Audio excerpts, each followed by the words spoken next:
পশ্চিমবঙ্গ সরকারের পুর নগরায়ণ দপ্তর এবং স্টেট আরবান ডেভেলপমেন্ট এজেন্সি বা সুডার নির্দেশে সলিড ওয়েস্ট ম্যানেজমেন্ট ও ভেক্টর বর্ন ডিজিজ কন্ট্রোল বিষয়ে সাধারণ মানুষকে সচেতন করার লক্ষ্যে নবদ্বীপ পুরসভার স্বাস্থ্য বিভাগের পক্ষ থেকে শহরের বিভিন্ন ওয়ার্ডের বাসিন্দাদের বাড়ি বাড়ি গিয়ে জঞ্জাল ও আবর্জনা বা কঠিন বর্জ্য পৃথকীকরণ এবং আসন্ন বর্ষার মরশুমে ডেঙ্গু সহ মশাবাহিত রোগের প্রাদুর্ভাব রুখতে প্রচার কর্মসূচি চালানো হচ্ছে।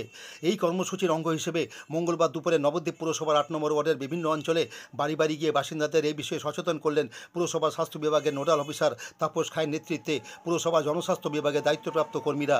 নোডাল অফিসার তাপসবাবু বলেন, আমরা পুর নাগরিকদের কাছে গিয়ে সচেতন করছি এই বলে যে তারা যেন পুরসভার জনস্বাস্থ্য সম্পর্কিত নিয়মগুলি মেনে চলেন।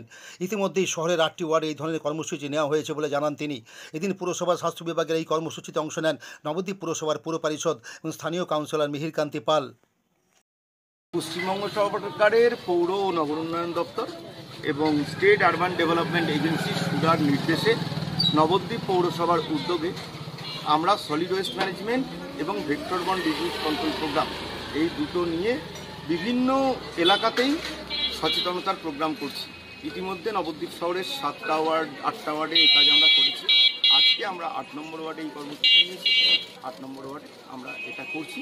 আমরা বিভিন্ন বাড়িতে যাচ্ছি, মানুষকে বোঝাচ্ছি কী করা উচিত কী করা উচিত না, কীভাবে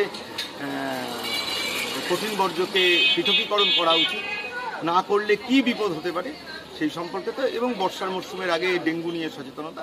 এই কাজে আমরা এখানকার পুরো টিমটাকে নিয়ে মিউনিসিপ্যালিটির থেকে আমি এসে আমরা এই কাজটা করি। এটাই আজকে। আপনার নাম? তাপস খা, নোডাল হেলথ, নবদ্বীপ।